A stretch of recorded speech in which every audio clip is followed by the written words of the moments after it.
ব্যক্তি রয়েছে তাদের ভিতর থেকে আপনার পরিচালনা পরিষদ গঠন করুন। যতদিন পর্যন্ত পরিচালনা পরিষদ গঠিত না হবে ততদিন পর্যন্ত স্বস্তির সাথে আস্থার সাথে ইসলামী ব্যাংকের গ্রাহকবৃন্দ ব্যাংকে লেনদেন করতে পারবে না, তাদের আস্থা ফিরে আসবে না।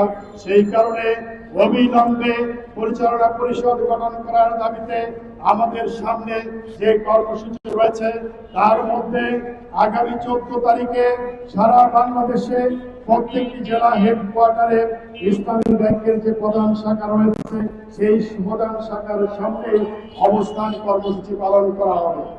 এরপরে যদি পরিচালনা পরিষদ গঠন করা না হয় তাহলে আগামী 18 জুলাই শনিবার সারা বাংলাদেশের সকল গ্রাহকবৃন্দকে নিয়ে আমরা মহাসমাবেশ করব এবং সেই মহাসমাবেশের মাধ্যমে আমরা আমাদের দাবি আদায় করে নিতে বাংলাদেশ ব্যাংককে আমরা বাধ্য করব।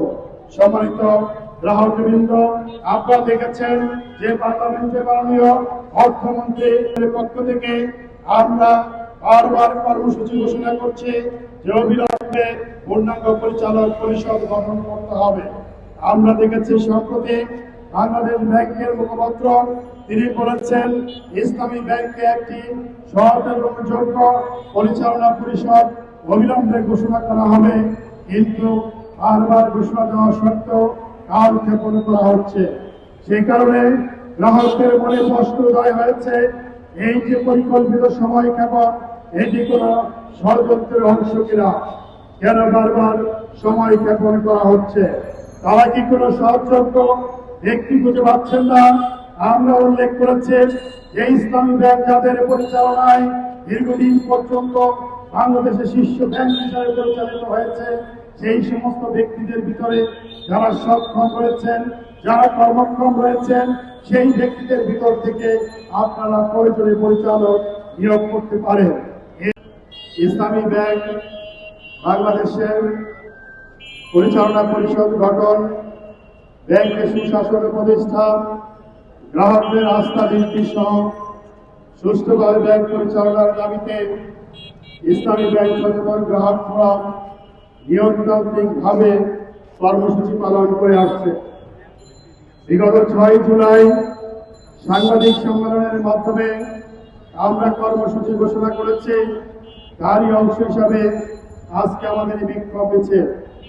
সম্মানিত গ্রাহক মন্ডলী, সম্মানিত সুধী মন্ডলী, আপনারা জানেন বাংলাদেশ ব্যাংক ইসলামী ব্যাংকে জনাব খুরশিদ আলমকে চেয়ারম্যান হিসাবে নিয়োগ করার পরে সচেতন গ্রাহকদের প্রতিরোধের মুখে তিনি পদত্যাগ করতে বাধ্য হন। একই সাথে আমরা লক্ষ্য করেছি অত্যন্ত সুপরিকল্পিতভাবে ষড়যন্ত্রমূলকভাবে ইসলামী ব্যাংকের পরিচালনা পরিষদ ভেঙে দেওয়া হয়। বাংলাদেশ ব্যাংকের একজন নির্বাহী কর্মকর্তাকে ইসলামী ব্যাংকের পরিচালনা পরিষদের সকল ক্ষমতা দিয়ে ইসলামী ব্যাংকে পদায়ন করা হয়। তখন থেকেই গ্রাহক আন্দোলন করে যাচ্ছে ইসলামী ব্যাংকের একটি পূর্ণাঙ্গ পরিচালনা পরিষদ গঠনের দাবিতে। কারণ ইসলামী ব্যাংকের মতো একটি বৃহৎ ব্যাংক এক ব্যক্তির মাধ্যমে পরিচালিত হওয়া কোনোভাবেই সমীচীন নয়। যতক্ষণ পর্যন্ত ইসলামী ব্যাংকে একটি গ্রহণযোগ্য পরিচালক পরিষদ গঠিত না হবে ততক্ষণ পর্যন্ত গ্রাহকবৃন্দের আস্থা ফিরে আসবে না।